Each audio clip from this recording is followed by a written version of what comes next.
And I have Colorado. I know I gave you sort of vague answers because it really is a toss-up. It's a new conference. We have no idea. They have an entirely new team. But I have them going 8-4, which would absolutely be a successful season.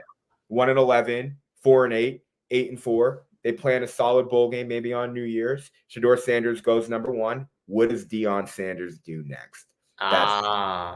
And that's why we have our final segment here, which is the future of Colorado. We'll start with that simple question, Coach.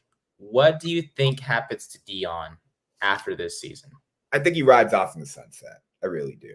Oh, wow. He rides off in the sunset. Oh, man. I don't see him having the patience. I think it's going to be a chaotic year. I anticipate some sort of scandal or something happening. It's not going to be smooth sailing. Guys like Deion Sanders, he's not even built for longevity. Think about it. He played for 5 NFL teams. Left Jackson State after 2 years. You know, when he got to Jackson State, he had everyone believing he was going to be there. Yeah. Started a high school, went down in flames. He's Deion Sanders. He's rich. What the hell is he doing watching film and recruiting? His son's in the league. You don't think he wants to watch his son in the league? Yeah. His son has a chance to be elite. And then Shiloh, who we didn't even talk about on this podcast, is a pretty good safety. He kind of annoys me, and he has a little bit of an edge, like he's prime time. But he's not. He's a 24-year-old safety playing college football who does not have elite speed. Good player, ball hawk, physical, not his dad. Kind of seems like he's a bully in that locker room. I can see him annoying some of the younger players. I don't know if he's really a leader. And I think that inner culture of Shedeur being a superstar, all these famous people in and out, Travis Hunter getting all the spotlight, who's basically Deion Sanders mini-me, and Shiloh being an asshole. I just don't think that they have the pieces. And with this sort of JUCO-like philosophy, when we look at what Nick Saban does, which that was before NIL, and there's probably a reason why Nick Saban left, right? We look at Urban Meyer.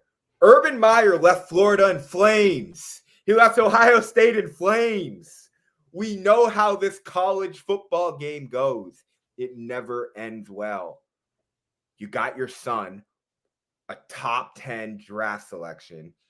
You brought your adopted son into the school with you, got him playing both ways. And you got your other son who maybe wouldn't have touched the field at South Carolina until his junior or senior year, having been a 3-year starter under your watch. You got nothing left to prove, man. Hall of Famer, NFL, baseball, the dude's done it all. Like, I don't understand what the return would be on even lingering around unless he had 25 5 stars, in which if they were to overachieve and go to the college football playoff, maybe, but I don't think they have the pieces to do that quite yet. And he's losing his prized items. And so it's almost like you go 8-4, you're going to bring in a new quarterback next year who's definitely not going to be as mature as Shedeur was with that bad team. So he might take another step back. Then it's 2 to 3 years. When you are a man who is a winner, who has gotten your way everywhere you went, the losing adds up, man. Deion Sanders, if they lose 3 games by mid-October, he might be checked out. Seriously. And so that's how I view it, just looking at it realistically. However, Deion Sanders gets a lot of negative publicity because I think it's a lot of haters. The way he operates, he is unapologetic. He's a very proud man. And we're not used to seeing people in that position walk around with their chest up. Not to mention he's just better than you. And that makes people uncomfortable. And the fact that he's very vocal, he practices what he preaches, and he holds himself accountable as well. He expects to win. And so people don't condone what they've never seen, quoting Deion Sanders' Hall of Fame speech. And the same approach that he brought to the football world, he's brought into coaching. And I just hope that that can open the door up for some young magnetic coaches. However, coaching in Power 5 college football and in the NFL, it's definitely a good old boy club in which there aren't guys coming up the pipeline that have the same pizzazz as Deion Sanders. So I don't know if we will ever see that again.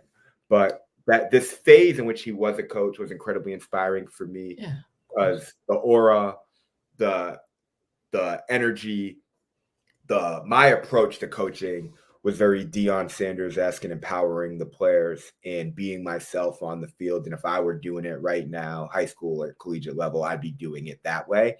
And for me, I didn't want to coach anymore because I didn't want to take the spotlight away from the players and their development. I didn't want to make it about me as a coach. And unfortunately, in today's society, I need the booster money. I need to get NIL. I need the brands here, man.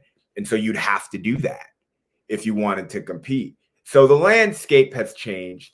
And as a traditionalist that very much studies the school of John Wooden and how he was incredibly philosophical in his approach to developing young men, I think that is lost, in which capitalism reigns supreme, and it's who can market themselves the best and throw dollars in order to build a program.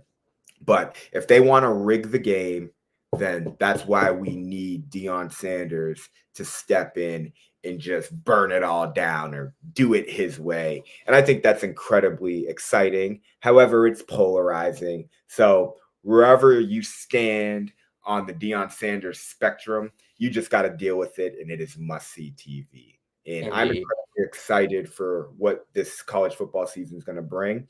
And regardless if they underachieve or they're the best team in college football, in which they'll probably be somewhere in between, Yeah. it is going to definitely have my attention. Yeah.